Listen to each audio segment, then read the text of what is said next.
Okay, I'll go ahead and get started. Thank you so much for the invitation to come and present on this topic. It's been a really excellent conference so far, and I'm looking forward to the rest of the discussions later this afternoon. So my talk today will firstly focus on connecting the dots between agriculture, food, and nutrition. And I'm going to talk a little bit about how these connections have been overlooked in the past and what the implications of that have been for global malnutrition burden. I'll then discuss in the second half of my talk how we've also overlooked the connections between agriculture, food, and the environment, and the implications of this in terms of the health effects of pesticide exposures. And I'll briefly touch on the implications in terms of climate change and the food print of our diets. And then I'll conclude with a brief description of one policy with an angle to kind of solutions and agroecological solutions, looking at a policy in the state of Andhra Pradesh in India that we're looking at that may serve as an example, a case study for how we can use agriculture to improve food, nutrition, and health. So with respect to the first aspect of this talk and connecting the dots between agriculture, food, and nutrition, I'm going to talk about two very specific examples. The first looking at food revolutions, and then the second looking at the focus on micronutrient supplements in global nutrition over the past 3 decades. So with respect to the first example of food revolutions, just a brief note on the agricultural revolution, which has happened about 11,000 years ago, and therefore humans have been domesticating animals and plants for only about 7% of the history of Homo sapiens. So it's a very small period of time in human history where we've actually been growing our own food. And it's really one of the earliest examples of human attempts to control nature. But it was really a critical aspect of human history. It's estimated that the world's carrying capacity for hunter-gatherer societies, so the kind of Paleolithic diets that were reminiscent of times before the agricultural revolution, the carrying capacity of the world is only about 10 million people. And of course, as some of the presenters yesterday presented, we're expecting that the global population is going to plateau around 11 billion people. So really, the agricultural revolution was necessary in order to support that population growth.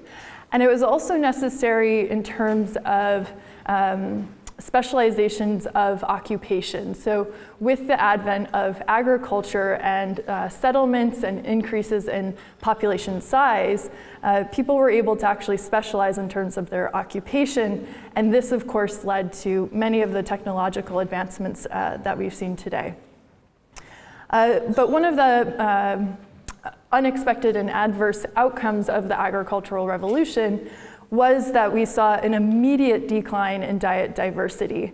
And this is reflected in archaeological records that have shown that compared to their hunter-gatherer predecessors, right after the agricultural revolution occurred, there was a decline in the nutritional status as indicated by stature of Homo sapiens that happened after the agricultural revolution, a decline in stature. So similar to the decline in the height of bees that was discussed yesterday in a very interesting presentation. There were also changes in tooth enamel that indicated that there were declines in nutritional status. Life expectancy also decreased as a result of the agricultural revolution. So just kind of these implications in terms of agriculture resulting in declines in diet diversity, which in turn have led to declines in nutrition.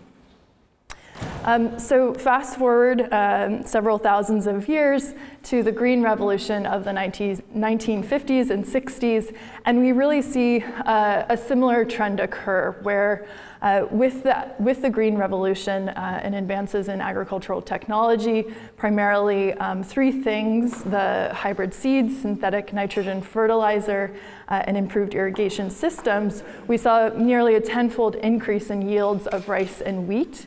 But again, this led to a decline in global diet diversity, and that has really perpetuated global malnutrition. And I'll give some more specific data about that in a minute.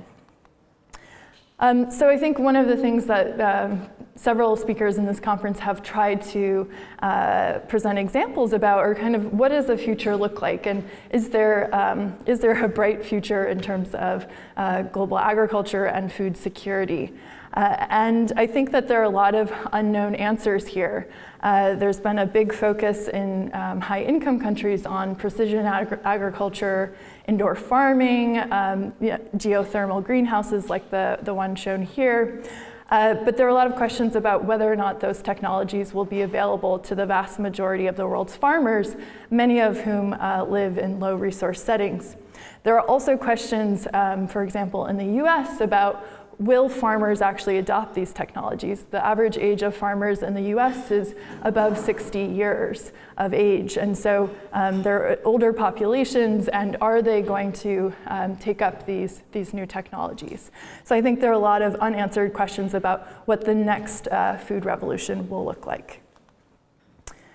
But back to human conquering of nature, we certainly, if we look at global maps of land use, can see that since the advent of the agricultural revolution, there has been a major shift in land use patterns.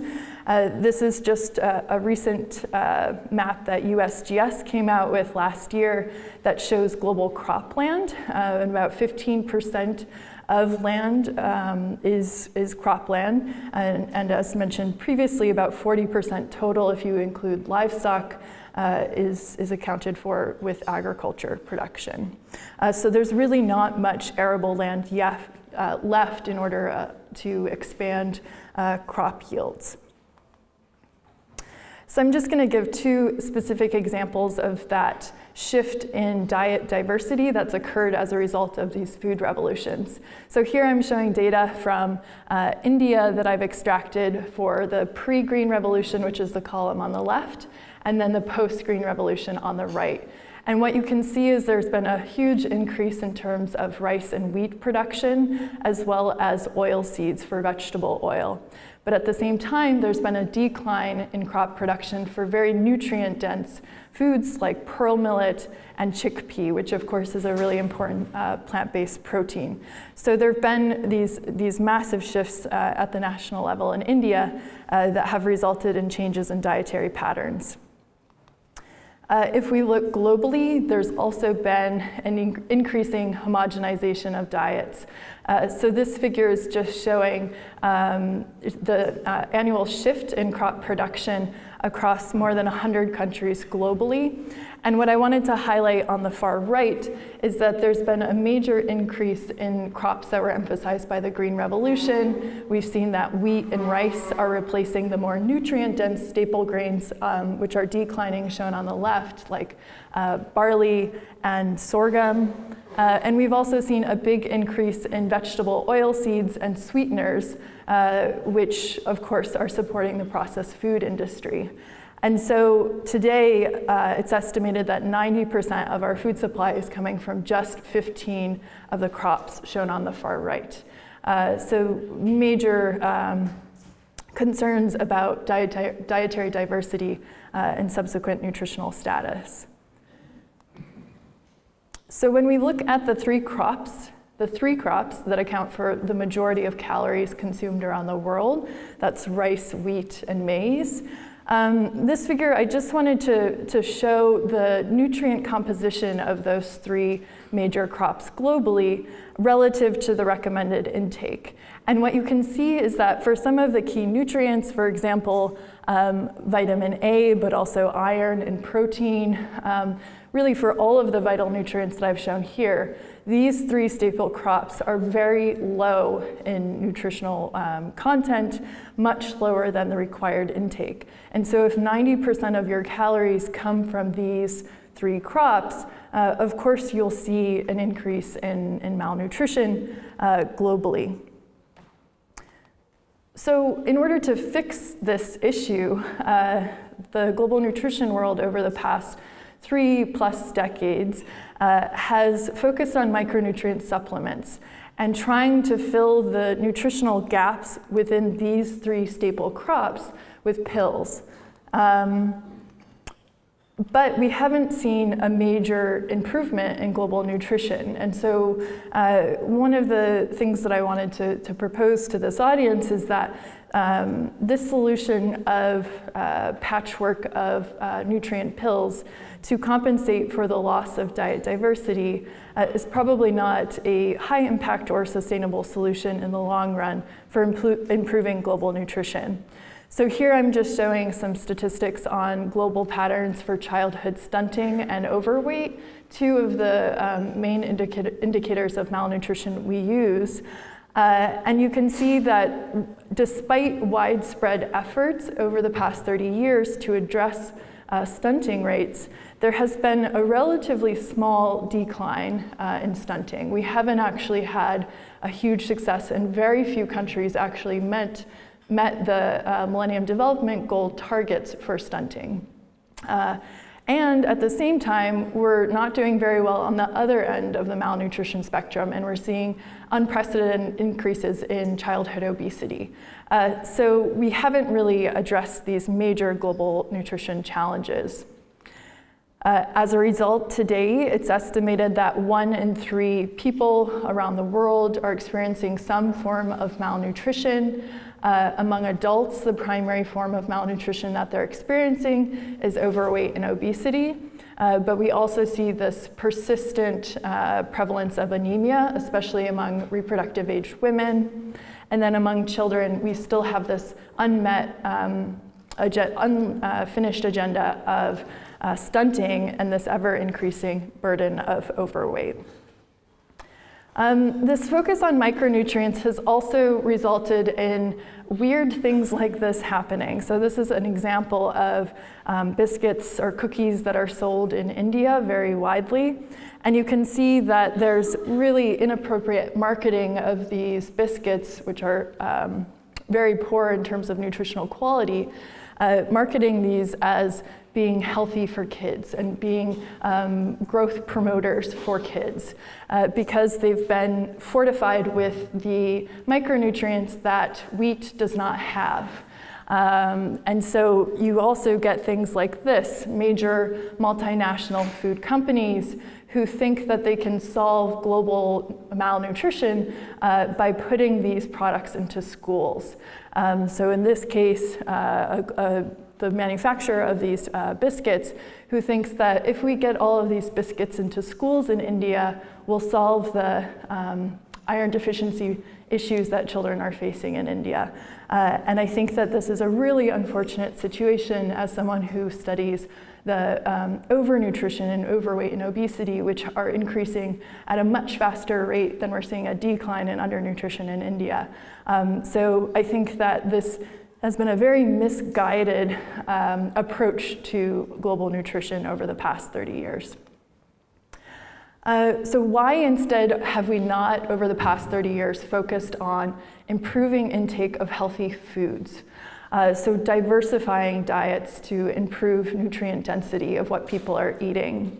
So here I'm showing some data from a collaboration with Professor Vollmer here at the University of Göttingen, where we looked at the prevalence of meeting the WHO guidelines for fruit and vegetable intake, which is just 5 servings of fruits and vegetables a day, or about 400 grams. And what you can see is that very few countries, especially very few low-income countries, where, ironically, most people are actually engaged in agriculture and growing fruits and vegetables, but intake levels are very, very low. And instead, we've tried to address malnutrition in those populations by giving out pills.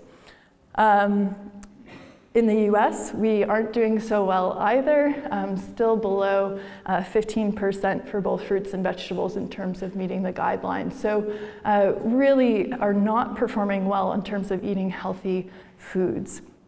I think one other point I wanted to make on this slide is that this recommendation is from the 80s, and there's been a lot of evidence over the past 5 to 10 years that the nutrient content of crops has actually gone down.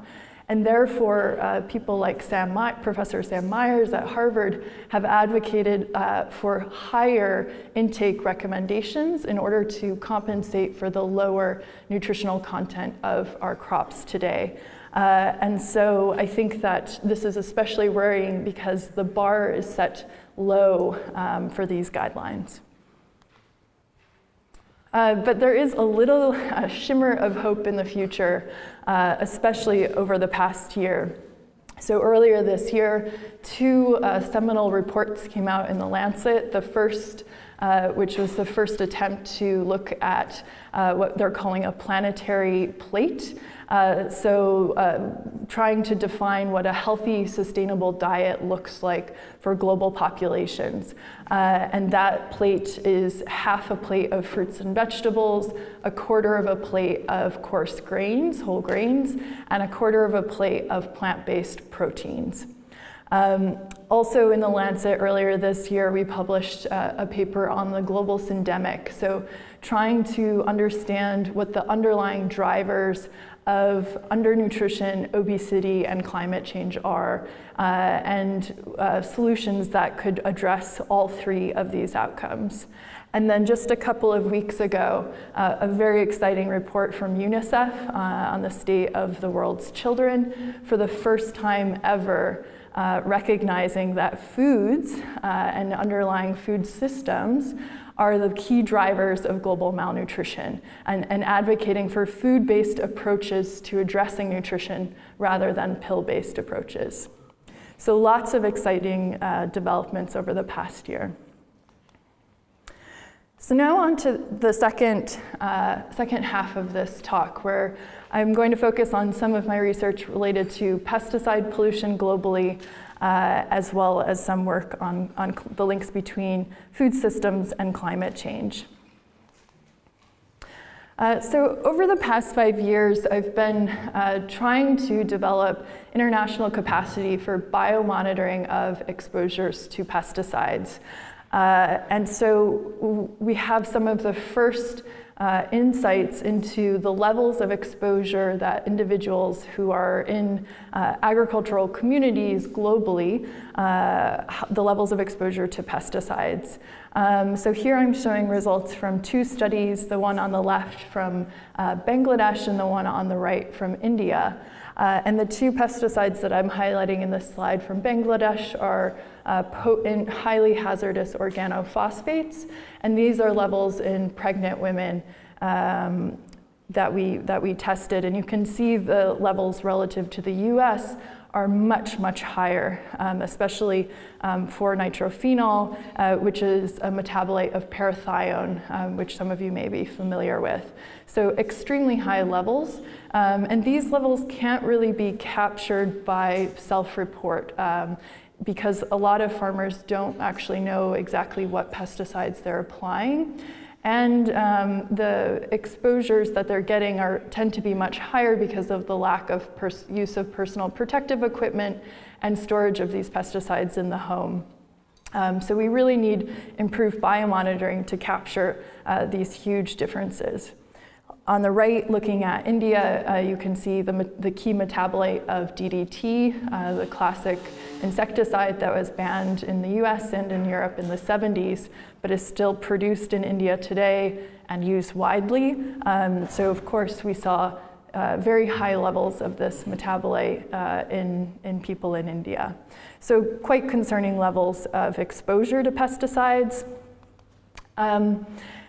And there are many health effects of that. Perhaps the most extreme health effect, of course, is pesticide poisonings, both unintentional poisonings and also intentional poisonings or suicides.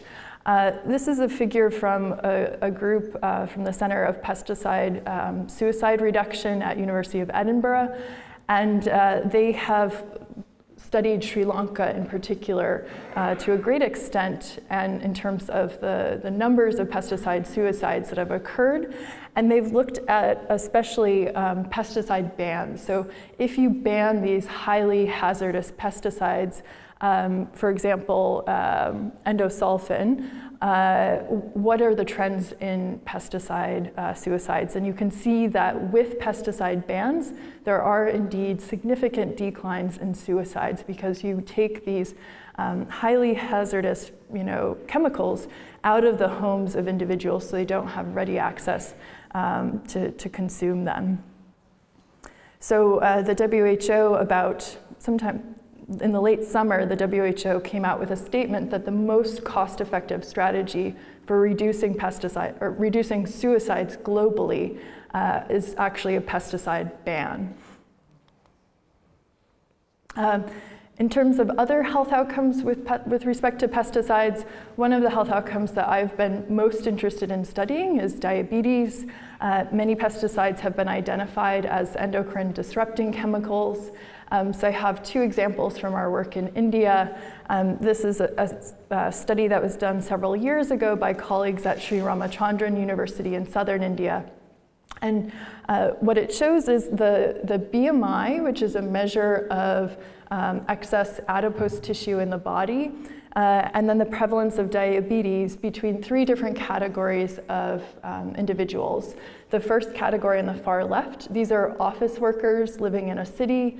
They have very sedentary lifestyles, and you would expect them to have the highest prevalence of diabetes because they're not physically active. The second category are people who are involved in agriculture and have relatively physically active occupations, but they're not directly applying the pesticides themselves. And then the third category on the far right, these are individuals who are directly engaged in pesticide application in agriculture. And so what you can see is that the prevalence of diabetes is actually almost double in the group of pesticide applicators as compared to office workers, who you would expect would have the highest levels. So early, cross-sectional evidence of this association. So based on that and other research, we conducted a nested case control study. So this was a prospective cohort of individuals for whom we had baseline samples stored from 2010. And so we measured their pesticide levels and then followed them up to see if they developed diabetes or not. And what we found in unadjusted analyses is that individuals who had the highest levels of DDT exposure had the highest incidence rate of diabetes, more than double the increase in risk of diabetes if you were in that category of exposure. However, when you adjusted for key confounders, in particular in this cohort age, which was a very important confounder, the effect was quite attenuated, though the confidence interval is a bit wide. So we're continuing to explore this association. I think one of the reasons why we didn't see as strong of an adjusted association here is that adipose tissue was not as high. And it seems like some level of adipose is required because these are lipid-soluble metabolites, and so their action is probably at the adipose, within adipose. And then finally, in terms of the health effects, we're also interested in looking at these exposures during pregnancy and birth outcomes, because things like preterm birth and low birth weight are important risk factors for stunting.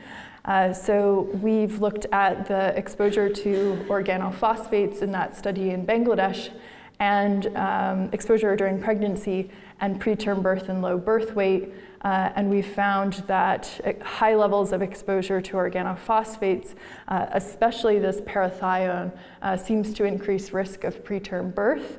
and some hint of an association for low birth weight as well. So we're continuing to explore potential adverse pregnancy outcomes as a result of those very high exposure levels that I showed on an earlier slide. So one final note on pesticides is just bringing back to this link to climate change. I think that people, when they think of climate change, don't often think of pesticide pollution, but there are many links between the two. And when we think about, for example, what is the impact of climate change going to be on pesticide use patterns? It's likely going to mirror what we see in terms of insecticide use for vector control. So there's been a lot of work that's looked at how diseases that are vector-borne, the geographic regions where that will be affected will increase with increasing temperatures and increasing precipitation. Similarly, when we look at not human pathogens, but plant pathogens, we'll likely also see an increase in these vectors. And so if we don't come up with alternative solutions for protecting plants, it's likely that we'll see an increase in use of these pesticides. So something important to consider. All right, so just moving on to the food print of diets and links between food and climate change. It's no surprise, of course, to this audience, I'm sure, that our unhealthy diets are contributing to climate change. This is an excellent recent analysis that looked at really sustainability holistically, not just from an environmental perspective, though I will only show the environmental sustainability indicators here, but would encourage you to read the rest of this analysis. But you can see that the carbon footprint of diets is quite substantial, especially in high-income countries. And the primary driver of this is bovine meat production. So largely looking at cow and beef intake globally. And the water, this is looking at carbon footprint, but if you look at the water footprint, it tends to mirror that. And again, in terms of the water footprint, the primary driver is actually beef production. So when I teach, in my course, when I talk about sustainable diets, something that often comes up in the US is these plant-based milk substitutes, and should we be eating almond milk if California is facing a drought? Well, actually, the water footprint of dairy production is still much, much higher than the production of nut trees, and so these plant-based milk substitutes are actually a viable solution to reducing the food print of diet. So really the major drivers here are beef production. One thing that I wanted to point out for these two slides is that if you were to put on top of these maps dietary adequacy, you would find that the countries that are more likely to meet the recommendations in terms of nutrition also tend to have higher food prints, so higher carbon footprints and higher water footprints. And I think this gets back to the presentation that was earlier this morning that really highlighted that we've overemphasized a lot of the win-wins and haven't really carefully and systematically thought through the trade-offs of a lot of kind of the broad recommendations around healthy, sustainable diets. And I think that will be an important area to dive deeper into in the future. Going back to some of the work in India and these food prints, I've done a lot of work looking at the nutrition transition in India and how there's been an increase in demand for animal-based foods, especially dairy products. And this study was really interesting in that it simulated two different scenarios. The first scenario was if everyone in India were to meet a healthy diet pattern, and this was based on everyone meeting the national dietary guidelines from India. And you can see in those purple bars that achieving that will result in very small increases in the carbon footprint of diets. And most of those increases will be from getting people who are very far below recommended intake levels up to current recommended intake levels, because there is still a very significant burden of undernutrition in India. However, the second simulation shown in blue is what would happen if everyone adopted what they've called an affluent diet.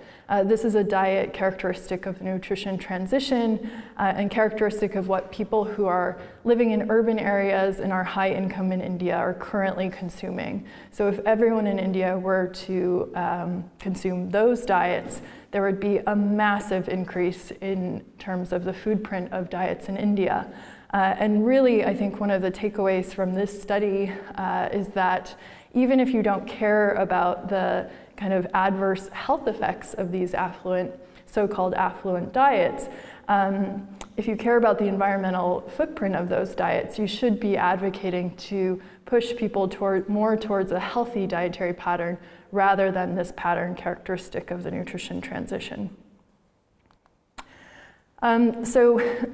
Looking at food prints of diets and being from the US, you certainly can't ignore the fact that US diets on all of the maps that I showed are some of the brightest red of all of them, and much of that is driven by the meat consumption in the US. We have not seen any change in meat consumption in the US as long as I've been alive. The US has actually advocated for beef consumption with large campaigns like Beef It's What's for Dinner, which was funded by the livestock industry and is one of the most well-recognized public health campaigns in the US. And so meat consumption has just been persistently high, and this is both looking at processed and unprocessed meat. We define meat American cuisine by hot dogs, for example, which are classified as a carcinogen by IARC, which is the UN agency that studies cancer. So it's a very interesting situation, and so we have quite a few projects going on to try and look at how can we address this high level of intake of meat in the US. One of the key behaviors that I'm especially interested in terms of curbing meat consumption are these plant-based meat products that are what we call biomimicry products. So they're not black bean burgers, which we would consider a plant-forward product, but actually a product that's designed to mimic the taste and texture properties of regular beef.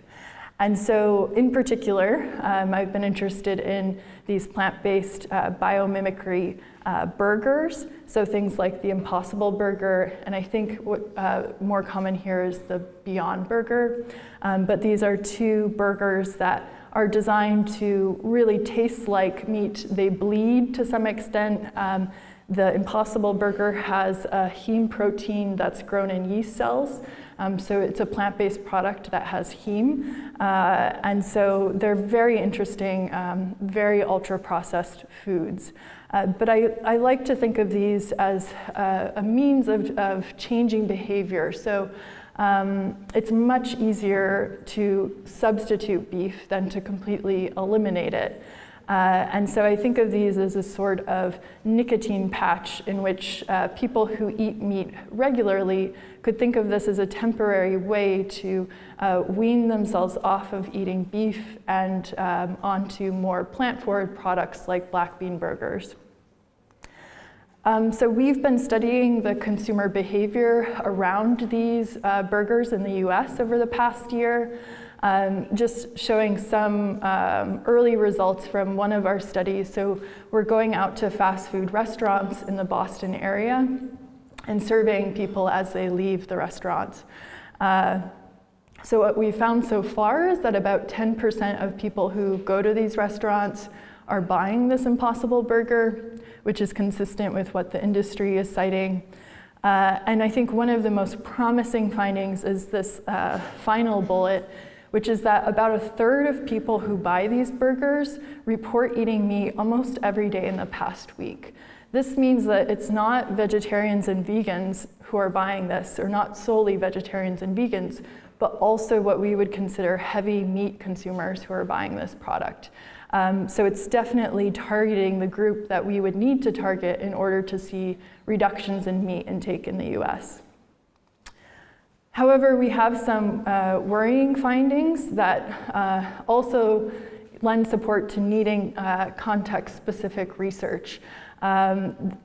We have found that the primary driver of perceptions around these impossible burgers, or these plant-based burgers, is political orientation. So we didn't find differences by age or by sex or by education or income. We didn't find any differences by frequency of meat consumption or frequency of fast food consumption. The only difference, and a very strong difference, was political orientation. So what we found, if you look on the bottom, for example, is that among people who have a self-reported orientation of conservative, the majority of people do not think that beef has any impact on the environment, and there's a sizable proportion who think beef is actually good for the environment. Versus if you look on the top at the liberal orientation, most people think that beef is bad for the environment. And so there's this major difference between perceptions around these links, and it does suggest that we need wider information, spread of information about the links between food and the environment in the US, and that the media coverage of this issue may be along political orientation lines. This has also led us to rethink the labels that we were going to use to test how we could nudge people towards reducing consumption. So there's a group at Oxford who's been using environmental labels to nudge people towards reducing consumption. So beef products would have red labels indicating, higher, that they're worse for the environment, versus plant-based products which would have green labels. We are concerned, based on this and some other findings that we have, that those labels would actually potentially backfire in certain populations in the US, or they may just be lost because people don't perceive that there's a link between the environment and food. And so we're instead focusing on health messaging around beef. Our study was not unique in that there was another study that was conducted by researchers at Johns Hopkins University, and they found that among Americans, the primary reason that Americans report reducing meat consumption is not the environment. In fact, only 12% of Americans report reducing meat because of environmental concerns. The vast majority of people are reducing because of cost and health. So I think this reiterates points that have mentioned in other talks, that understanding what the motivations of different stakeholders are is really important in order to understand the solutions. The solutions to reducing meat in the US is not going to be labels that guide consumers around environmental impacts of diet, but probably changing the price and also health messaging. So I'm going to close with just one example of a study that I'm currently conducting in India that I think is a good opportunity to look at the links between agriculture, nutrition, and health, and addresses some of the concerns around pesticides that I mentioned before. In 2016, the government of Andhra Pradesh, which is a state in southern India with a population of about 50 million people, I'm not sure, similar to Germany's population? So a very large state that's larger than many countries in the EU, and about the size of California in the US, has adopted a policy that will shift all, proposes to shift all agriculture in that state to organic agriculture. This is not unprecedented in India. There's already a state, Sikkim, in northern India that is fully organic. And so there's been, kind of widespread national interest in these agroecological approaches. So this policy in particular is called ZBNF, Zero Budget Natural Farming.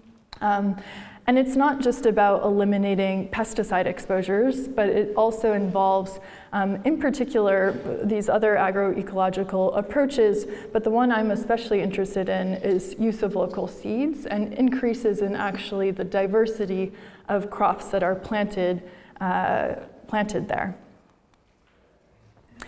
So we're doing a natural experiment of households, population-based surveys of households, to try and see what the co-benefits of this policy might be on human nutrition and health. And we think that there are many different mediating pathways, and we're really going to collect data on all of these different pathways to try and understand if there are co-benefits, what is the underlying pathway, what are the causes of those co-benefits, so that for other states and other countries that might be interested in adopting similar policies, we can really know what to emphasize in terms of solutions. So not only, again, emphasizing that it's not only going to be impacts on the levels of pesticides and kind of the input expenditures, but also other aspects that may be impacted, including crop diversity, which I think is going to be a really important driver of diet diversity and in turn nutrition and health. So stay tuned in the next couple of years as we start to unpack this policy and the effects of it. So just a quick summary of concluding remarks. The food revolutions of the past, the agricultural revolution, the green revolution, these food revolutions have resulted in major declines in the diversity of crops that people are planting and consuming, and therefore declines in diet diversity. And this is the primary driver of global nutrition over time. And pills are not going to fix this. It's quite silly, I think, to think that we even know what all of the essential nutrients are and would know what to put in a pill. We'll have a good case study with all of the guys in Silicon Valley who are eating Soylent to see what micronutrients we are missing. But certainly, food-based approaches to nutrition, I think, are the way of the future, and that will be what defines the new food revolution moving forward. And these food revolutions, particularly the green revolution, have resulted in increases in the use of highly hazardous pesticides, and this has had impacts especially on suicide rates, but also other health outcomes that we continue to explore. And finally, a lot of nations that have relatively high nutritional adequacy also have high food prints, and therefore we need to understand how can we reduce those food prints and also still have co-benefits in terms of health, meat being one of the major consumer behaviors that's of interest. So thank you very much, and I'm happy to have questions.